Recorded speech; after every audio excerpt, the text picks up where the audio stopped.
Hello, welcome to the Knit Girls. This is episode 236.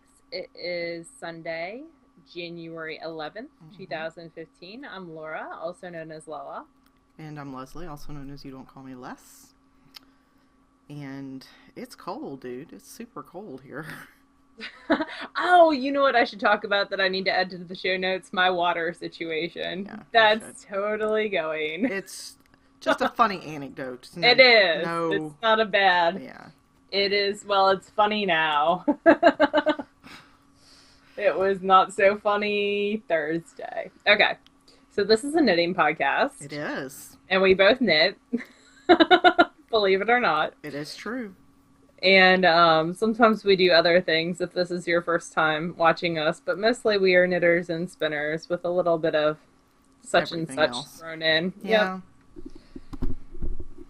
Do you want to go first on works in progress, or would you like me? Sure, I'll go ahead and go. I'm at the end of a because I'm biting off. Decent spot. So I have two things on the needles this week. The first I picked up. I've been wanting to see this movie, The Imitation Game, for with a couple Benedict. of months. Yeah, Benedict Cumberbatch, and it was only released to some arty theaters, and then it was released to more general public, but still not in my area. And then finally, now it's released to my area. So I went and saw that Saturday, and I wanted something simple to take with me, so I dug out in my lovely little Seashore Sharon summer pouch. Aww, that's super cute. This is Yarn vs. Zombies in her bite back base, which is BFL nylon in the Sunrise colorway. That's this is an oldie but a goodie. What it looks like in the ball. And I finished the first sock. I was here, and I knit most of this during the movie, so I got a pretty good amount of it during the movie. And then I was here and forced to play Magic the Gathering last night. Several games, because that's Kobe's new thing. I need to look and see if I can find my old Magic cards to send him. It's a lot less fun to play with an 11-year-old who gets teary when he has got this whole plan, and he's just if he could just get to his next turn, he would demolish everybody. But then Michael kills us all before. That's not fun. So anyway, I finished the first one. Poor Kobe. This is just a tube sock. I'm going to snip and do a true afterthought heel. I really do enjoy knitting with this base. It's got a really nice, round, bouncy feel to it. I do like that base. That's a good one. So I finished Kitchenering this morning and cast on for number 2. So I just have gotten a couple of rows done past the bind off on this, and I'm using my Nova needles, which I think are Knitter's Pride. They're Knitter's Pride. Okay. I know because they have the black cable. That's the only way I can remember. And these are 2.25 millimeter, which is my standard for sock knitting. They are not Nova Platina needles, however. They're not Platinas. My other work in progress is the sweater that I've been working on for about a month. And it's so close to completion, it's kind of ridiculous. Which one? Oh, that one. Yes. So it's the one that's very cabled, and it's got the little genius built-in pocket to the cable, which I love, and I've got everything tacked down, and I've got the ends woven in but not snipped because I don't usually do that until after.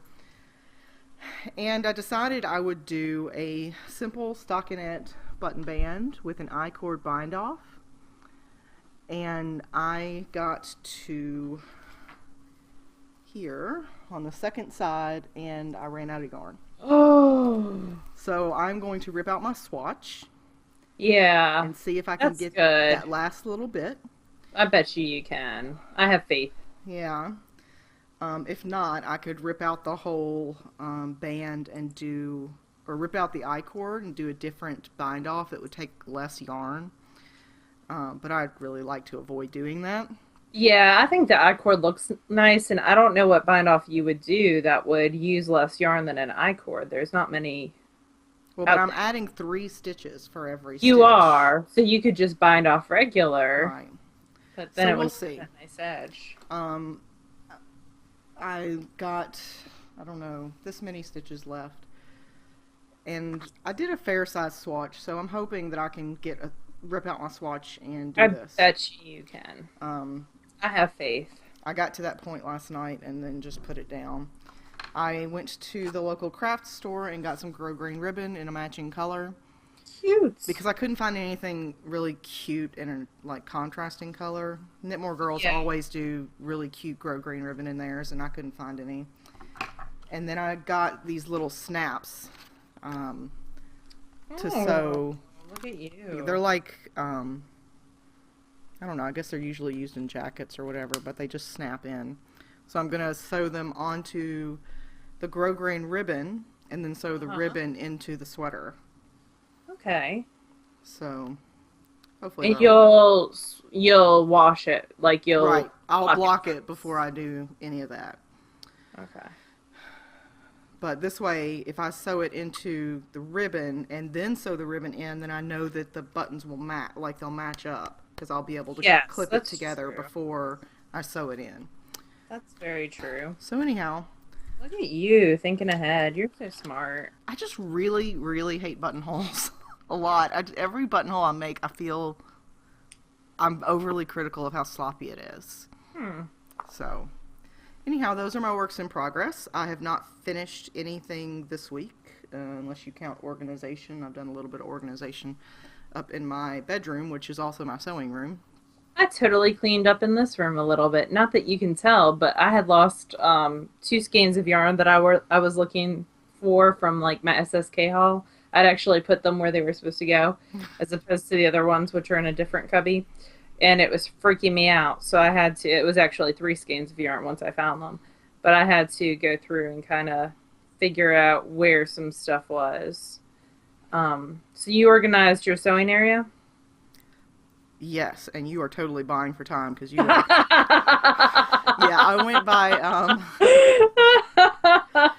by Michael's yesterday because I was looking for one of those needle felter things with like 5 needles in one. Yeah, the clover. Yes, and I just, they're having one of their normal 50% off organization things. So I got some organization for my sewing area, including some hooks where I can hang all of the little like plastic rulers that you use when you're cutting. I guess for some reason never even noticed that those had a little hole in them for hanging until a couple of weeks ago. So look at you. I had Michael do that before he left for Philly. He is in Vegas all week. We just found out on Thursday that he had to go to Vegas this week. So for work? For work, yeah. I assumed last minute trip to Vegas was for work. Yeah, I'd be a little less understanding if it was, just the guys. Yeah. This short of notice. So, because that means I have to cook my own dinner all week. And that is crap. Aw, I bet Kobe could make you pizza. Or he's a good pizza maker. If I played Magic with him, again, everything is a bargain now. For Magic time. For Magic time. Oh, I'll play Magic next time I see Kobe. Maybe. Oh, I'm sure you will. Maybe I'll convince him to play Munchkin instead.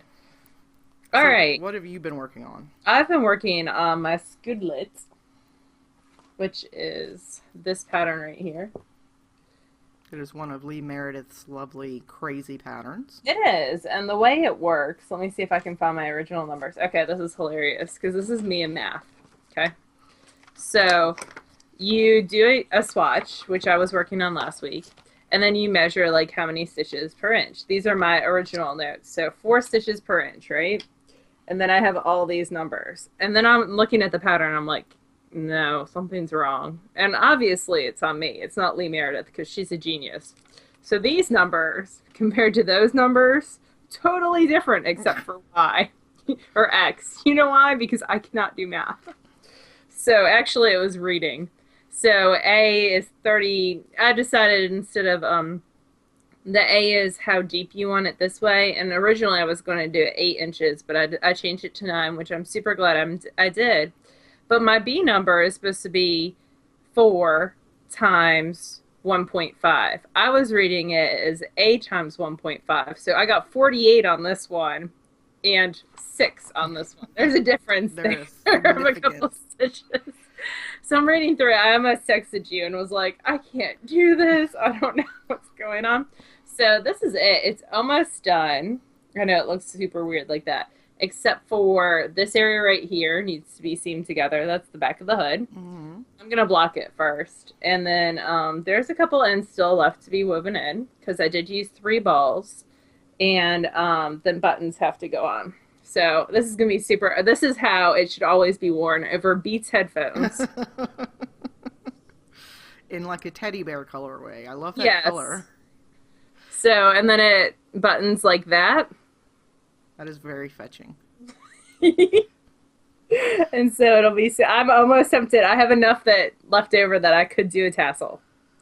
You should leave it open and have your ponytail hanging out of the... Yeah, that's what Mom and I were having a whole conversation about, like leaving maybe a little bit open in the back for the ponytail in the back. But I don't know. Then that gives the ability for cold air to go through. But I'm glad I did the 9 because once this is seamed closed, that'll be a little bit further back. Let me pretend like I've got it clipped back there. So it'll move the head. You see a little bit further back. Yeah. So this part, which is short road, super clever construction. It's supposed to actually be 9 inches from here to here. That is not 9 inches. I ran a little short on yarn. It's around 5. So I used, hold on, I will tell you what I used. I used Mission Falls, which is fall bands right here. It is a discontinued yarn. This is their 1824. Totally got something in my eye. Okay. In color 661, I used size 8 needles and got 4 stitches to the inch. It is 85 yards times 3, so I used 240 yards-ish. 250 yards. I know all the math people are like painfully yelling at the screen right now. So, like 255 yards, I think that's right. So, wait, and there's how many a little skeins did you have? 3. Yeah, okay, so like 240, yeah, okay. So, I have this much left over. I could have done one more yarn, one more row before I bound off at the bottom, but I wanted to make sure I had enough left over to seam it. Modifications I made, which actually kind of ended up screwing me up in the long run, is instead of doing, she uses the figure 8 cast on, and you put half the stitches on another needle, and you leave them kind of like dangling there as a provisional cast on. I thought I was being smart, and I did Judy's Magic instead because I like that one a little bit better. Mm-hmm.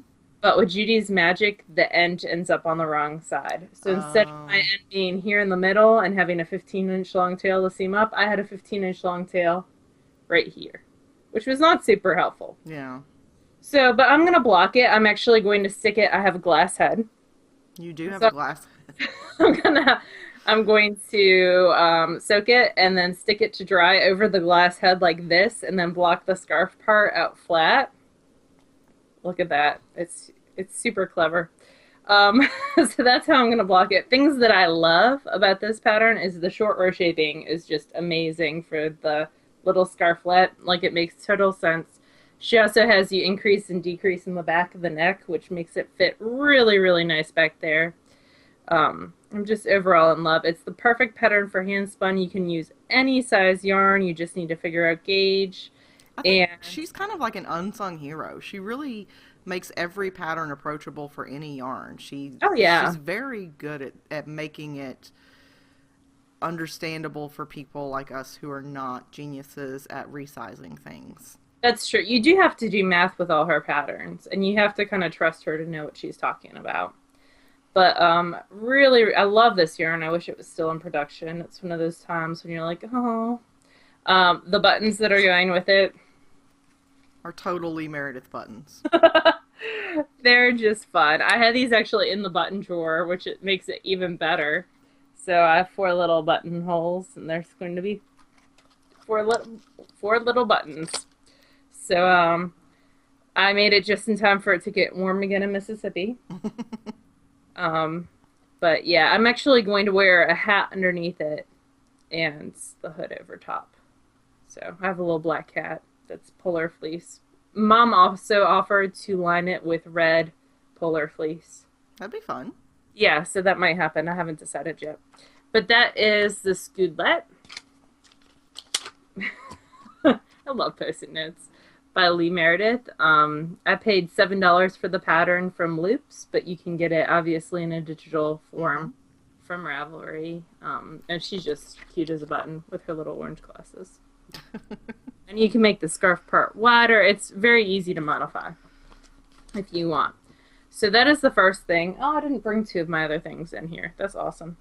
So that is the first thing that I worked on. The second thing that I worked on, I am knitting Ishbel.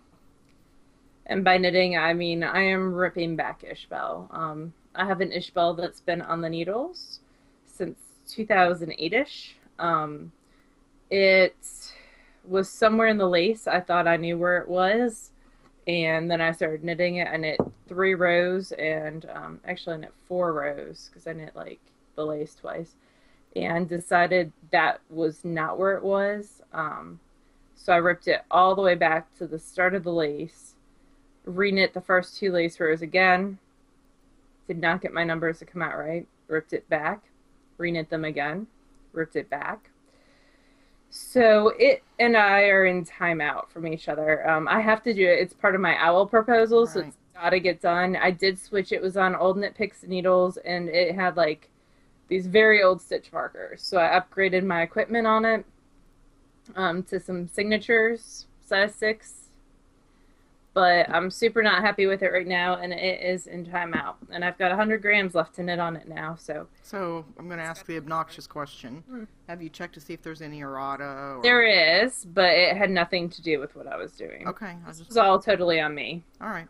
And my inability to count. So I am not a good lace knitter. I've never been a very successful lace knitter. I can knit lace, but it is a very slow process for me.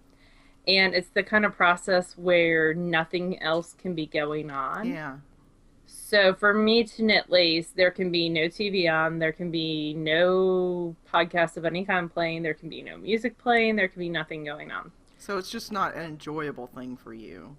It can be very rhythmic once I get into it, but I'm not good at it. But I bet you if I practice more, I get better at it. But it's just something, when I knit lace, there's always a lot of tinking and ripping back that occurs.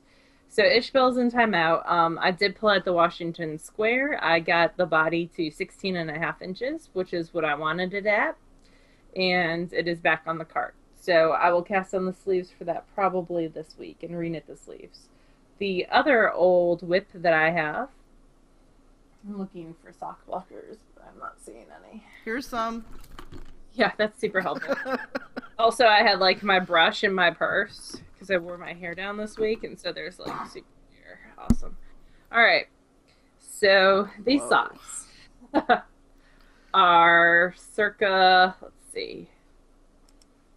Oh, I moved. I'm saying 2007, 2008. They are old, and they are in the opal colorway. It was a rainforest colorway. I think it was series 2 when it first came out in the parrot colorway. I am knitting them on Knit Picks 2.5 millimeter. That's how old they are. I was still knitting on 1.5s. So I got a bunch of rows. They were basically right after the ribbing, so I got a bunch of rows knit on those during Horn Lake Idol this week. Which is a singing competition that a bunch of my kids were competing in. So I watched that and I knit a couple rows. And anytime I've had downtime, I've been knitting a couple rows. So I have to the yarn's wrapping around itself, which is driving me crazy. But I need to fix that and then get these done because this is how old they are. This is like, I think my first Magic Loop project ever. Wow. So, or one of the first. So it's time to get those done and move on with my life. So that is I'm going to pause you there for a second. Yes, dear? What do you need, dear? I'm recording, dear. I'll be done in a little while. I'll come and get you when I'm finished. Okay, sorry. Michael's not here, so. Something could be on fire. Yeah. You and I both have finished nothing. Nope. I've not finished anything. I've spun some. I spun some Walpurgi rokas, which are her name for Rolags. Thank you. So I got those done, and she just updated her shop, so she's got lots of goodies that I'm trying to resist. Yeah, she did just update her shop with some really beautiful things. Oh, that You Are My Sunshine that is, and Nick helped her make it, which is her son. Super sweet. So I'm going to ply this with, and I'm spinning that on the mini spinner, on the lace plier, and that one is an Acreworks bobbin.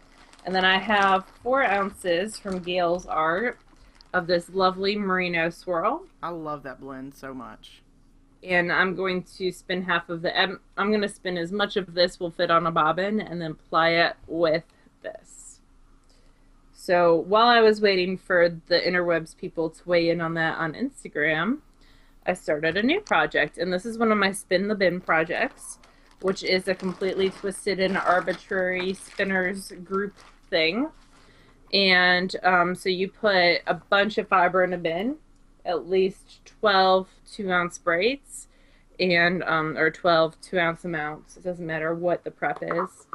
And you say, I'm going to spin this year. And there's also a use it or lose it club that goes with that, which you don't have to do. And I'm not doing. Just in case. So this is, I got this at Middle Tennessee Fiber Festival either last year or the year before. It is Rue's Obsessive Stitchery is the dyer's name. This was the last braid she had of this, and I decided it must be mine. It is her Dale base, which is an 80% merino wool, 20% Angora. 3 ounces. And it looks like this in fiber form.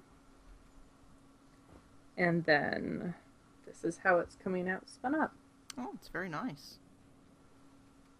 So I'm spinning that kind of thin. This is my first time spinning Angora. So it's interesting to me. It's spinning just like merino because it's such a little amount of Angora. It's only that 20%. So it's spinning pretty much like a merino. It's really, really spinning up nicely. Nice drafting, no felting issues. Neither of those had any issues whatsoever. So I'm really enjoying spinning those, and you can tell I'm kind of in a purple mood lately. Really? As per usual. So that is the main spinning that I did this week. I also finished a bobbin for my Less is More sweater. The bobbin that I showed last week, I can't even remember the name. It's like a blues and greens. I finished the second half of that, and I'm trying to use up all my bobbins before I start flying. As you do. So that is what I'm spinning. It looks like you're spinning something too. I am. I started last night. I decided I really didn't feel like knitting anything at that point, so... And then I thought, well, maybe I'll weave. And I thought about all the prep and warping, and then I decided that was stupid. So I decided to not knit, to spin. Cool. Back at Rhinebeck this year, we had, at the cabins that I stay at, we had the opportunity to do sort of a shopping trunk show for Knitting in Color. And I bought several braids of a merino silk blend, and one of them was a gradient, and it was the Pumpkin Fire gradient. It was 4 ounces. That sounds pretty. Of a merino silk blend, and I've gotten about a little over 3 of the ounces. It starts with this rich pumpkin color, and then it goes to this sort of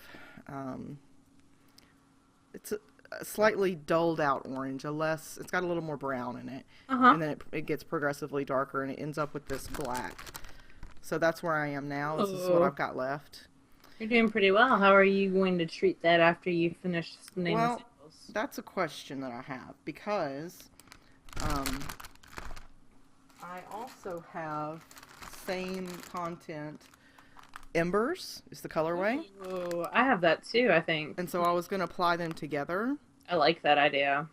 So that I could get more yardage. And this color is the same as sort of the middle color in the gradient. Yeah. So it should nicely complement each other. And it would actually motivate me to get a whole 8 ounces spun this month, which has been a long time since I've done that in a month.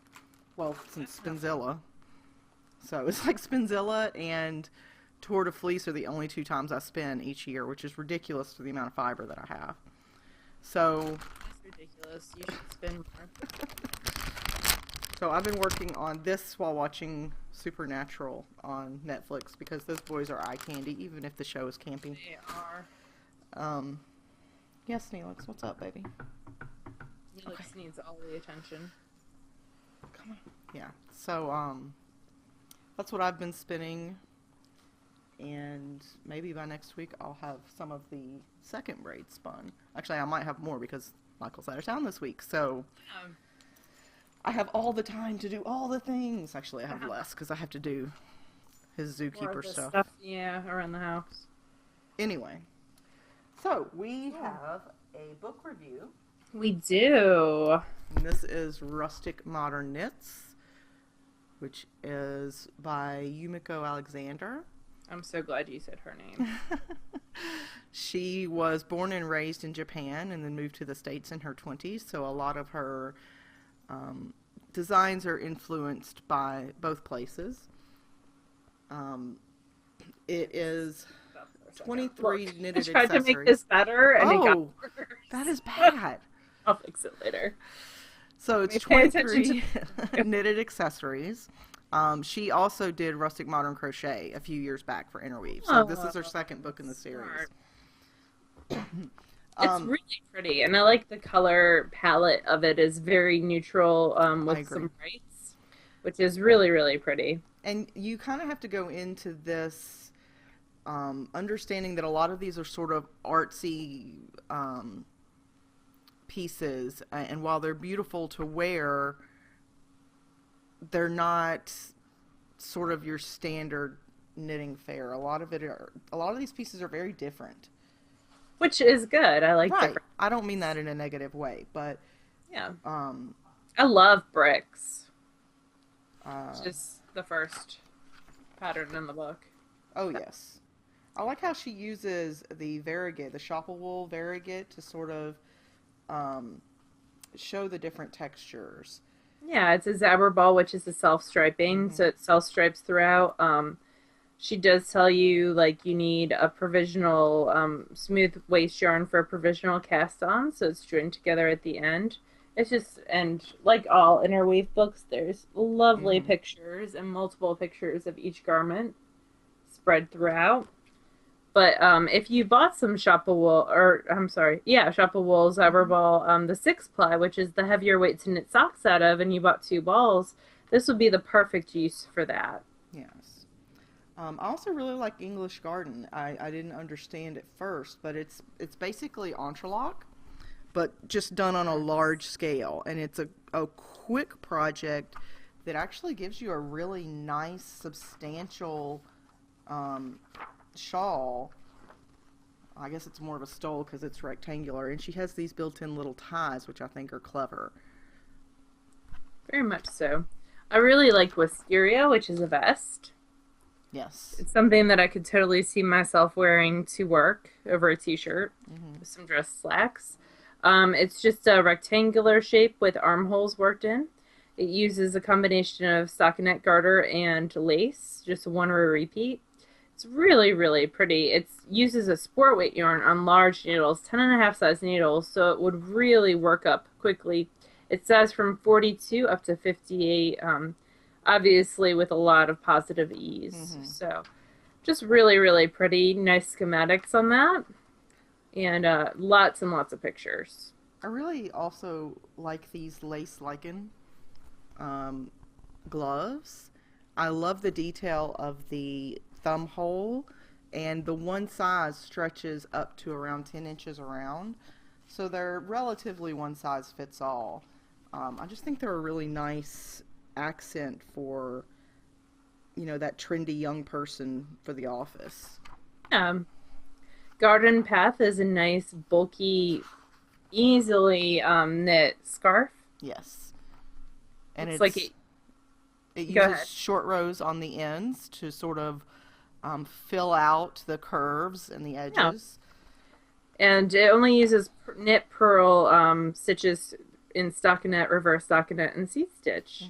A And it chunky says yarn. 17 needles, so Yeah. it would work up really great. Great for a last minute project for someone, for sure.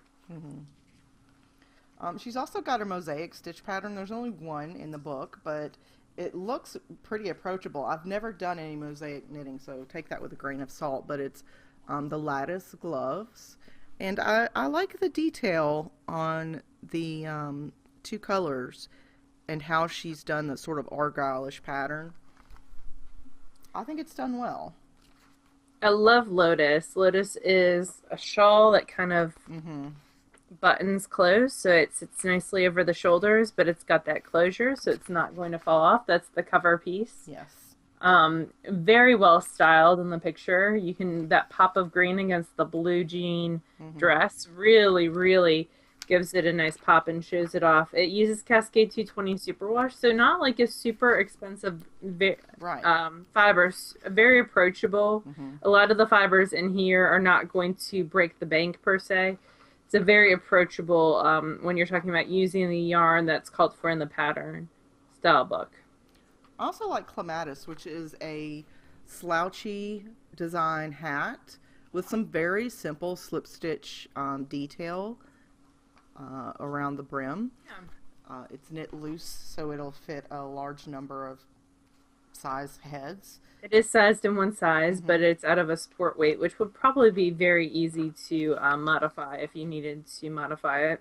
Yes. I really like Bachelor's Button, which is a headband. Just bringing back my I like it too. I do like how it's styled. I like that it's not over I like that they don't over accessorize her to sell it. I feel like the styling in this book is very well done. It's a lot of the knitwear shines through simple accessories, like the earrings and that are not too in your face. Right. The top's a nice neutral color. So it really allows the makeup's pretty basic. It really allows the knitted garment or piece to shine. And that's pretty much throughout this book. I can't really say why I love this pattern, but I do. It's called Lamb's Ear. And it's got three different interesting top. Eyelet stitch patterns. Yeah, it's got it's like a little bunny ear top, and it's tied. And it's knit in a fingering weight, so it's very light, so I wouldn't necessarily say it's going to protect you against a blizzard, but it's also very versatile. You could wear it in, at least 3 seasons. So, I also really like the Hyacinth, which is a poncho, and it's knitted flat with these lace sections, and it's got a few sections with bobbles in there, but she gives you instructions on how to leave those out if you're not a fan of bobbles. But I could see wearing this over basically the way that she's wearing it, over a plain t-shirt and slacks for work. I love Waves of Green. I do too. So it's asymmetrical. She uses different repeats of a feather and fan pattern to give it a shape. The stretched out shape looks like, hold on, that, yep. And it's really, really pretty. Yeah, so it sort of grows in length as it goes along, which I think is a great way to add dimension to a piece. I feel like it would look good in a variegated as well, or a gradient would be gorgeous. And then the last item I have marked is Lily of the Valley, which is a capelet worked in the round, also feather and fan, but it's got a cool little detail with the ends that you can pull in to make it the neck opening smaller to fit you personally, and it just makes it look very very feminine, I think. I also wanted to say that there's finishing directions in every single piece in here, including how to block it, whether to wet block it, whether to steam block it, and I really appreciate that. Yeah. There are some basic instructions in the back for things like short rows, buttonholes, grafting, etc. I wouldn't say this is a how to knit book, but it gives you reference points as well as where to get the yarn that's shown. So Overall, a lovely book. mhm. If it is your cup of tea, you can check out all the patterns on Ravelry. It retails for $24.99. Mhm. And the nice people over at Interweave or F&W Media were nice enough to send this our way. Yep. I think it's definitely, if you like a bunch of the patterns in here, definitely one worth getting. Yes, and I always ordered this one after seeing it on my table. I think that different types of people want different things out of their knitting, and for the most part, I like to just sort of blend in to have a nice piece, but not have that piece sort of grab attention.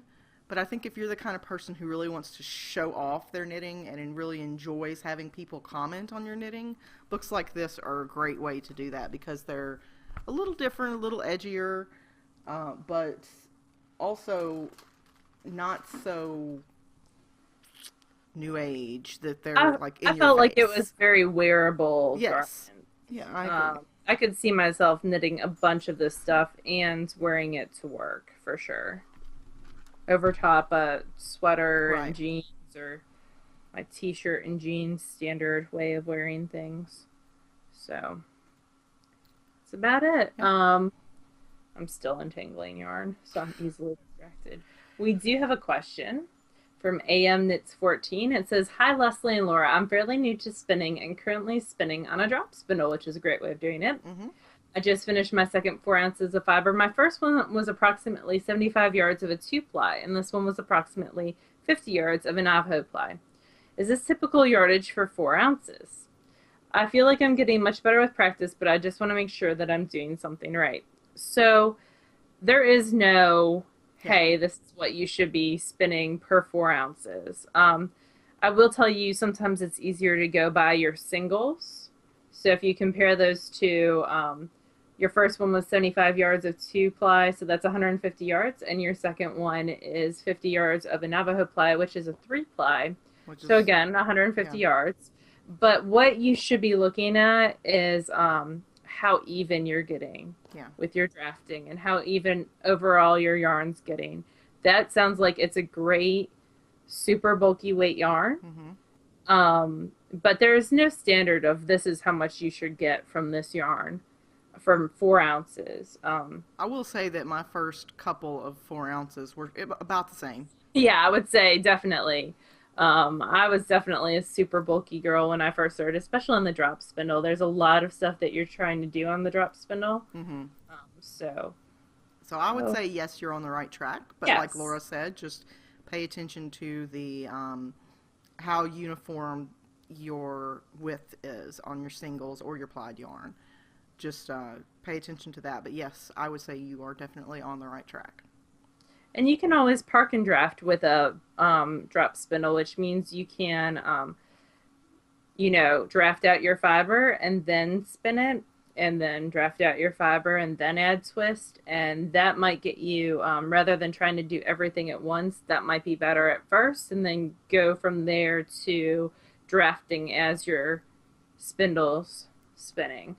Yeah, watch lots of videos, see how other people do things, and then take from that what works for you. Definitely. So I hope that answered a little bit. If you're ending up with yarn, you're doing it right. Yes. If you're happy, you're doing it right. Always good. What are you reading, Leslie? I finished re-listening to Blood Song, which is the first in the Raven Shadow series, and just started the second, which is Tower Lord. And as far as actual reading, I finished the one I started last week, which was Division of the Marked, which is sort of modern day science fiction, and started the second, which is Elevation of the Marked. And that's the last in the series that's out right now. I have to wait until next year once I finish that. So that's all I've been reading. I'm waiting on a bunch of things to come out. Actually, the sequel to Steelheart just came out. Yes, it did. But I haven't started it yet because I wanted to finish what I was reading. But I pre-purchased it, so it's already downloaded. And I'm being good, and I ordered it from my library, so now I have to wait for it to come in. But in the meantime, I've been reading, well, I finished on Friday Harlem Hellfighters, which is a book of poems and illustrations about the Harlem Hellfighters, which was a unit that fought. It's really, really interesting history-wise, but this is mostly poetry, and the illustrations are gorgeous. So if you enjoy poetry, if you enjoy nonfiction, and if you enjoy gorgeous, these are kind of like pastel illustrations.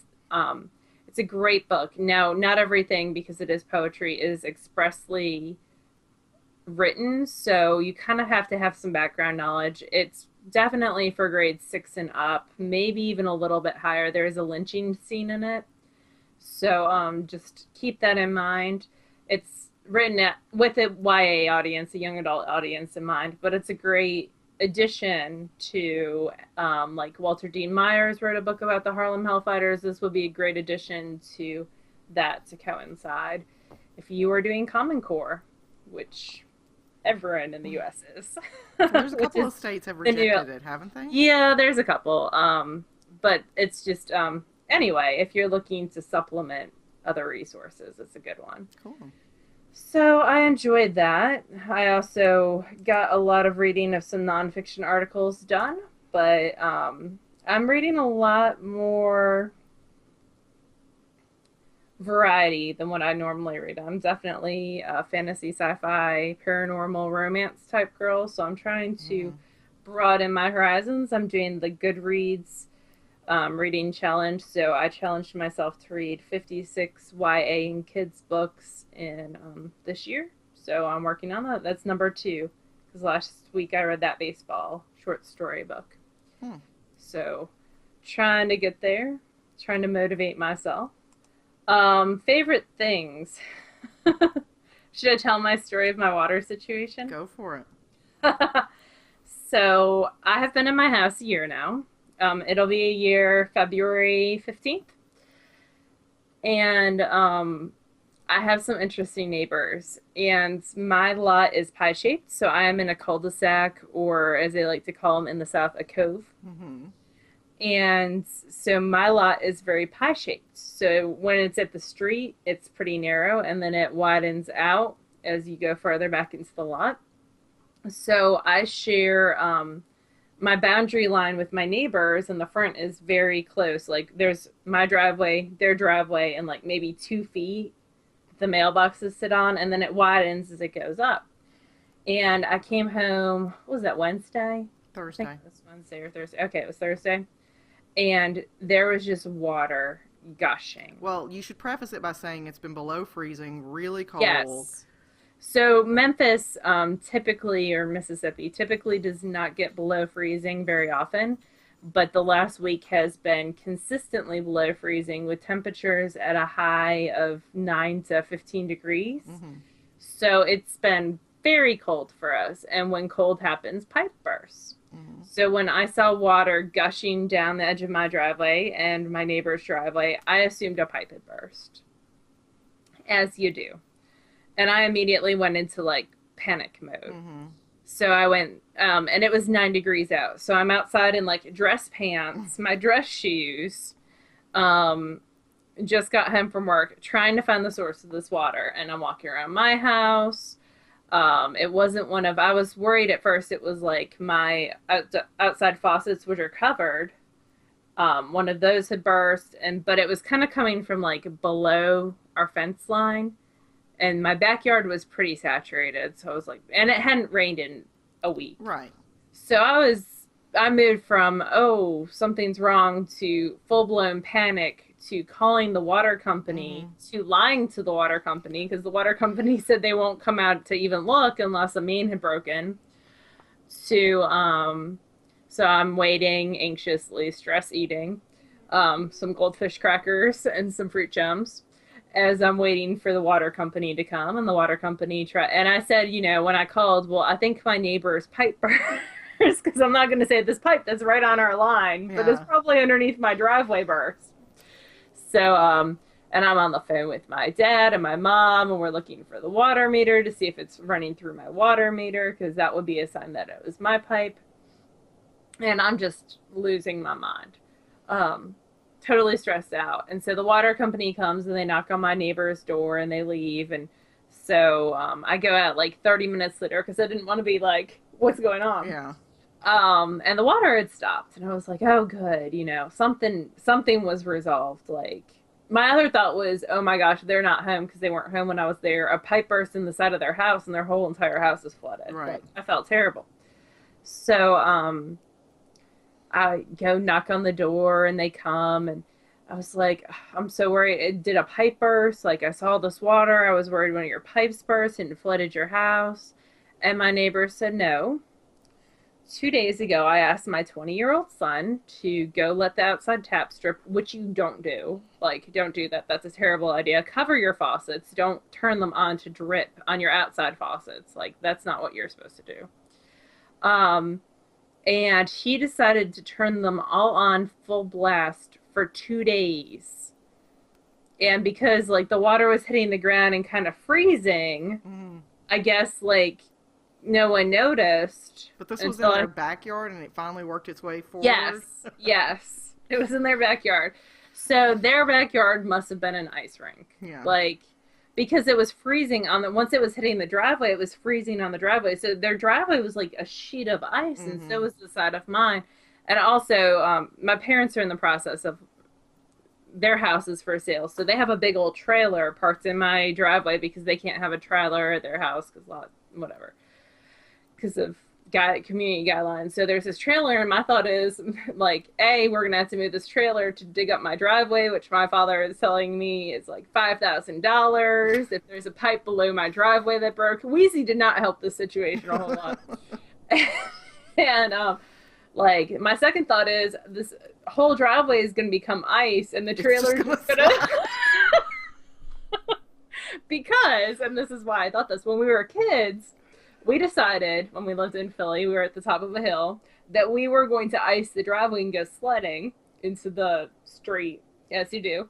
And so we iced our driveway using the hose, and then my dad's car slowly went down the driveway and also ended up in the street, and we got in major trouble. Really? So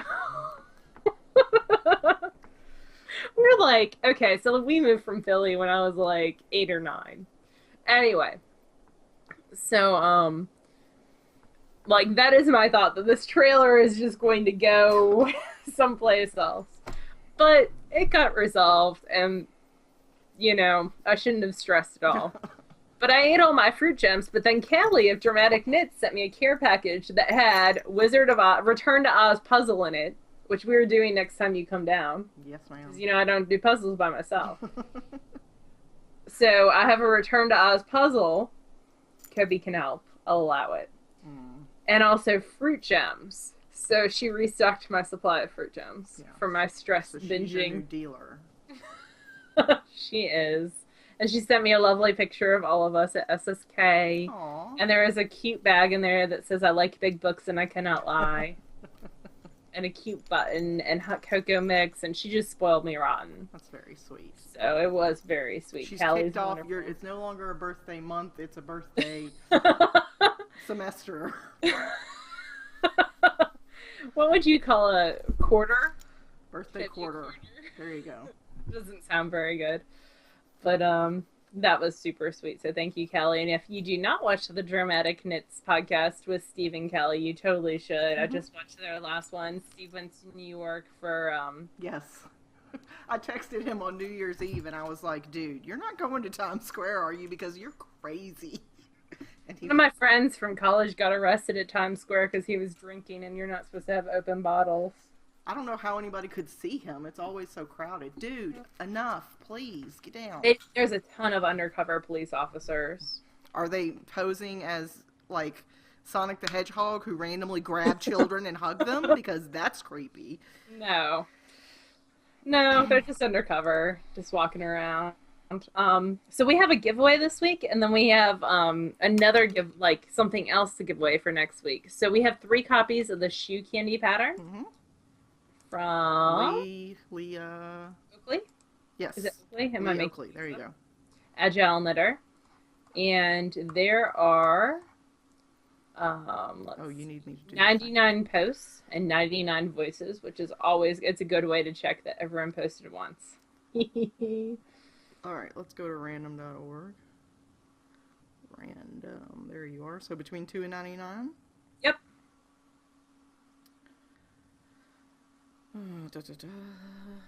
Oh, what just happened? My phone is unhappy. What just happened? Hey, why don't you talk about our new giveaway while I figure out what just happened? Okay. So our new giveaway is for an art felt kit.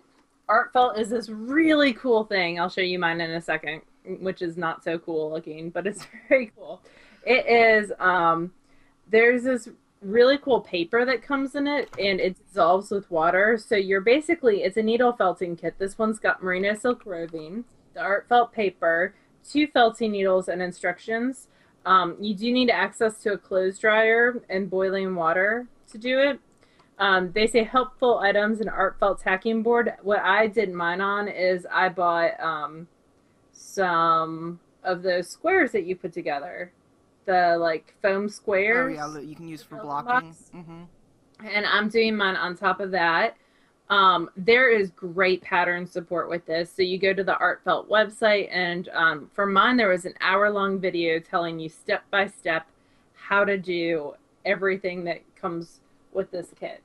So this is for the scarf kit, the shimmery scarf in the teal colorway. It's so pretty. It's really, really nice. And what I'm making, because you know I'm all about my home, is the table cover. And they have a ton of kits. I'm very tempted. They have like a coffee sleeve kit. They have a bunch of different cowls that are fringe. Like there's all sorts of different kits. I think there's a coffee sleeve kit. So they're really, really neat. And so I started working on it. I will tell you that I am not a needle felt artist. And I am also sitting there trying to do this little needle one at a time, yeah.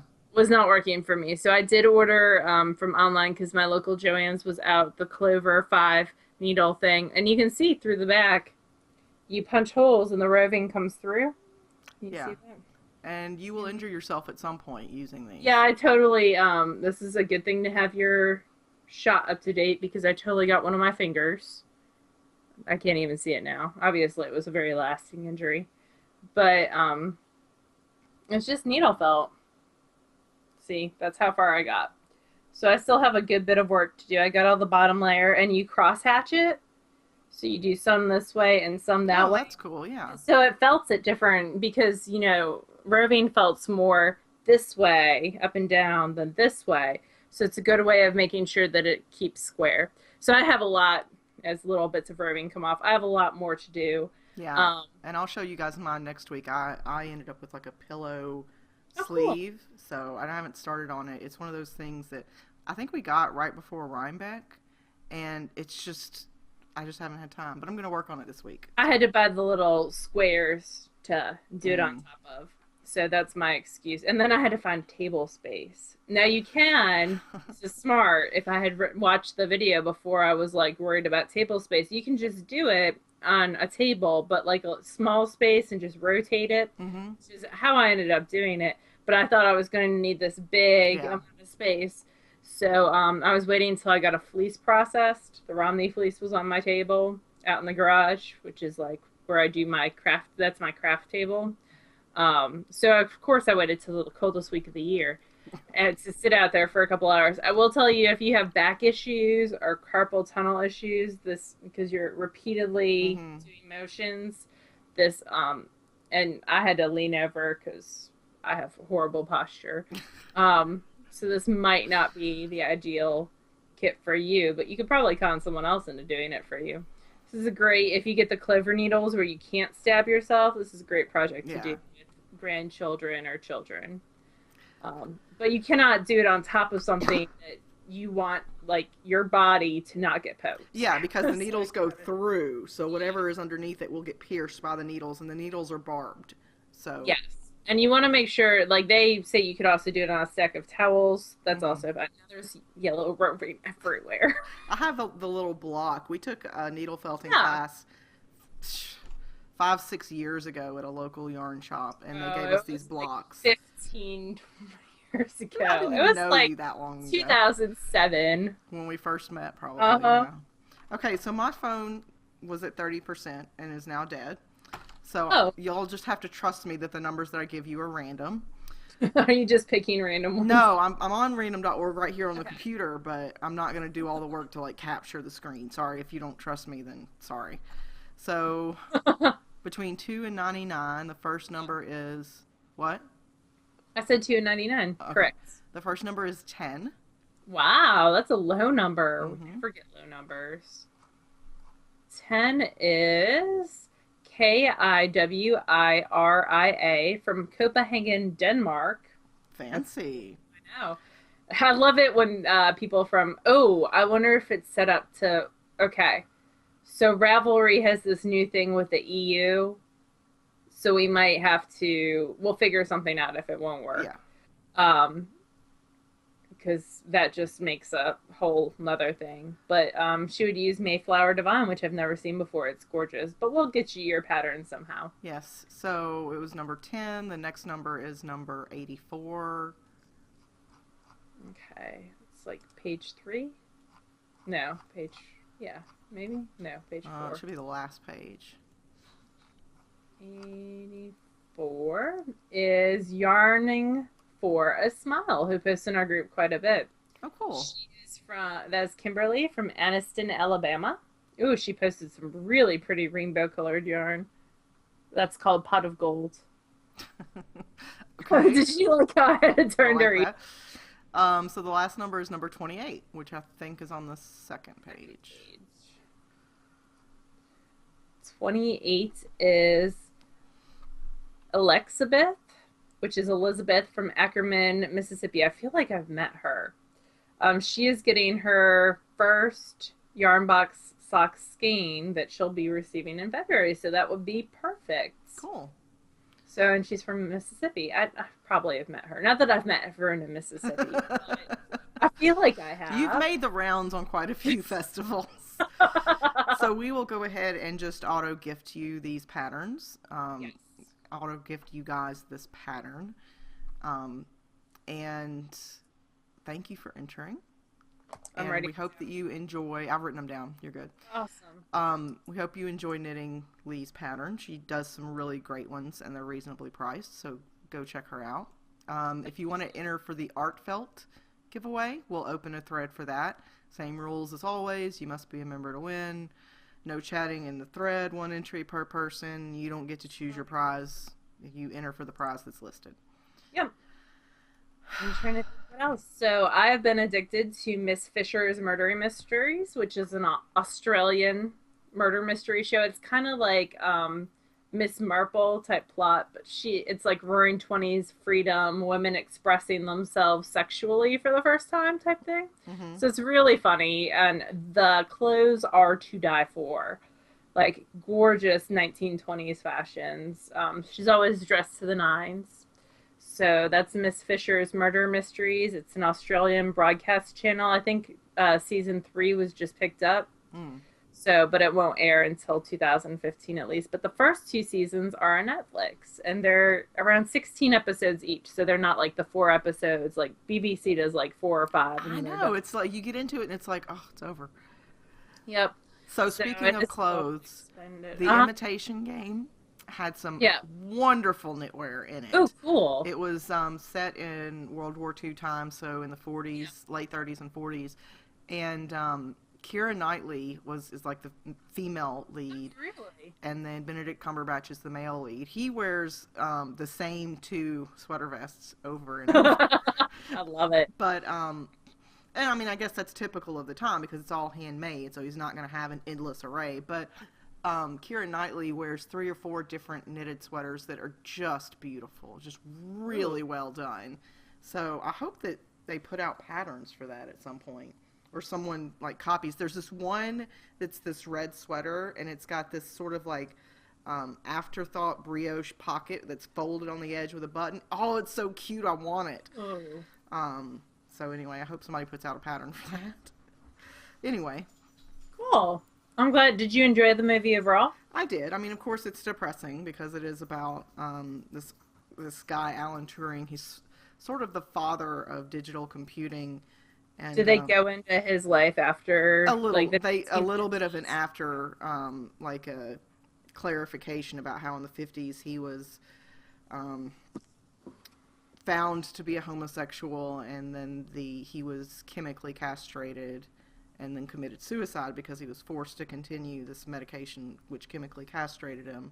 And then in 2013, Queen Elizabeth II gave him a posthumous pardon, which is helping him a lot now. But it was a very interesting story of the man, and basically how brilliant people can be very sort of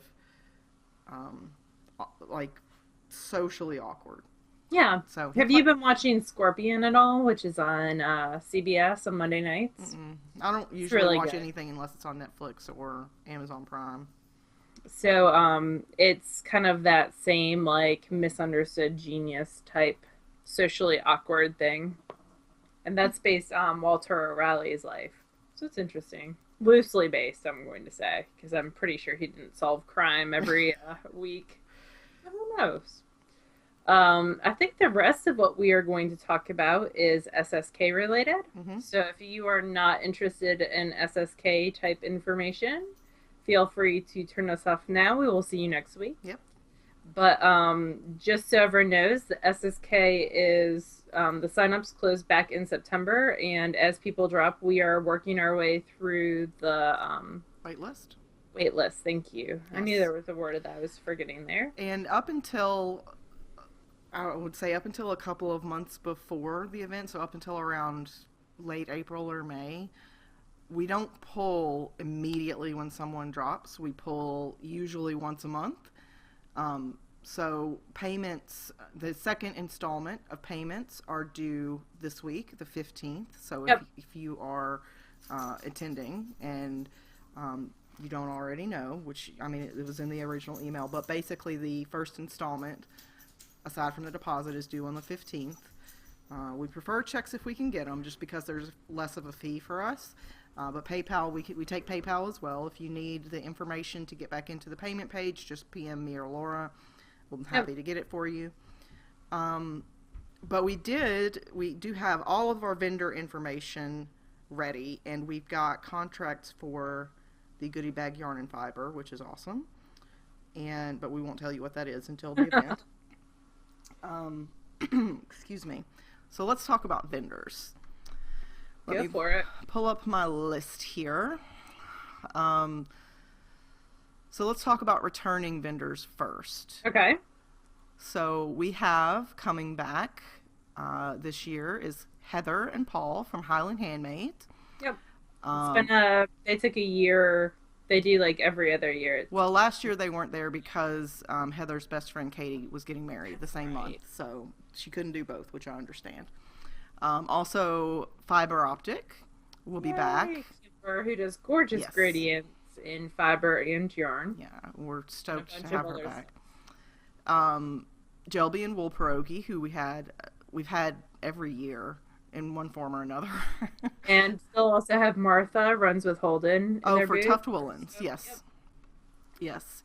The dynamic duo of Sarah and her husband Derek. They do knitting and color as well as subterranean woodworks. Yes. And she is usually accompanied by Gail of Gail's Art. Yep. Again this year. Gail is also a teacher for dyeing, so she'll be a teacher and a vendor and an attendee. She's the triple threat. We've got Miss Babs coming back. We love having Miss Babs there. She always brings tons of great stuff, and her booth workers are always a hoot. Let's see, Knitting Rose, who we had last year for the first time. Great bison yarn, which Mama Linneman tried to buy all of. Yeah, so we're excited about having her back. Also, of course, we'll have Steve and Andy for Leading Men Fiber Arts Dramatic Knits, who are doing very well as an indie. They have now they're doing a custom colorway per month that you pre-order, which is I love the green one this month. It's gorgeous. I've been very impressed with Steve and Andy. They've done very well. Also, first time last year was Laura of the Dyer's Notebook, Jinx Yarns. Yeah. She'll be back as well. It wouldn't be SSK without Ponky and another crafty girl. And John. Yes, so I'm very excited that they were able to get us fit into their schedule again. And she's like the board game queen. So if you know anything about board games, in addition to dyeing the most gorgeous yarn. They're great. Great pair, great team. Amy Beth with the Fat Squirrel will be back, of course. Bag. She's always a hoot. I can't ever get enough time with her. She's very in demand. Amy and Scooter Pie. Yes, Ross Farms. Ross Farm. They had some beautiful natural fibers last year, which I'm sure they'll bring again this year. They do natural yarn and fibers from their Leicester long wool. They also have Romneys. They have a bunch of different breeds of sheep. Maybe some Shetland. So they have lots of great breeds. Tunis. They're big on heritage breeds, so it's not going to be stuff that you can find a whole lot of places. Also Susan with Desert Vista. She's been with us every year as well. She's super sweet. She is very kind, always does a lot to help us with the fundraising for SSK raffles. So, and we appreciate her, and she does some really great colors. Tangerine Designs and Deerfield Creations will be in one booth. So I'm sure that booth will be exquisitely well done. Casey always has a gorgeous booth. Yeah. And Lori will be joining her this year. They both have a great aesthetic, so I look forward to seeing their lovely booth. And this past year we premiered Stacy of Mustache, who has just totally taken off. And she is upgrading from a table to a booth this year. That's so pretty. So that was the skein that I was looking for. Oh, good. And then the Desert Vista one was the other one. I was like, where are these skeins? I have so many things I want to knit. This is Zombuddy. It's cold outside, so I needed to pull that for my next one. So some new people that we are also bringing in this year. Jeanette with Sun Valley, who we've been trying to get for a couple of years, but our schedules just never worked out. So we're stoked that she's coming this year. She's super sweet. Fringe Supply, which does a lot of really iconic printed items. They'll have a table this year at the event. Stitch markers as well as some other. She does like tote bags, and they're all craft related, and she does them very well. She's got a wonderful blog that I've read for years. Let's see, who else do we have that's new? Megan from Cyborg's Craft Room. We are excited to have her come as well. She's got a lot of really great colors, and she's another indie that I've been impressed with the sort of bar that they continue to set for themselves. And Copper Corgi, who does some beautiful gradients as well as solids. I think she just got picked up by the Loopy U. Oh, did I might she? be making that up. That's wonderful. I hope you're not making that up, because that would be wonderful for her. So, excuse me, I'm sorry. So those are our vendors. We're very excited. We also have Beck of Gusler Designs. Oh yes, Beck. I didn't have her on the map because she's Beck, and we know that we'll scram her in there. But Beck, who is Laura's sister, Lemon Half, also a mod on our site, and she does all of our design stuff. She and I'm hoping Matt will come. We'll have a booth with a lot of their printed items, postcards, bags, shirts, that sort of thing. And then we have one more person that we're working on. Yeah. We don't have the contract for the last person who has a table. As soon as we do, we'll let you know. But that person is also wonderful, and I have no doubt that we'll get everything signed and in order. So those are our vendors, and we're very excited about all of them. And I wish that we had enough space and people to support an even bigger market, because there's so many people I would have loved to, some people we had to say no to just because of the saturation of particular types of products, but we don't. So we want our vendors to be successful, right. And there's guaranteed at least 150 people coming through, and then there's also people from the Nashville area that come through. But we want them to have a good show, and we feel if we keep adding more people, first off, we don't have space; it's all in one room. Yeah, well, and you have to find that balance. So much money. Right. Yeah, there's, the average person can only have X dollars, and once those X dollars are spent among the people, eventually there's going to be people who make nothing if you have too many people. So we try to keep it profitable for the vendors. We keep the costs as low as we can, and we try to pack as many buyers in the space as is feasible without it being uncomfortable. So We also like to have a wide variety of stuff. So there's only a few self-stripers, a few people who do notions. So we try to do a variety. A few bag people, because Lord, we could have 20 bag people. Yeah, we could. So anyhow, those are our vendors. We're very excited about it. We're starting to pin down more and more of our goodie bag items, which is exciting. That's always one of my favorite parts, is like, because we're shopping for 150 people. So It is fun. It's fun. I really enjoy that.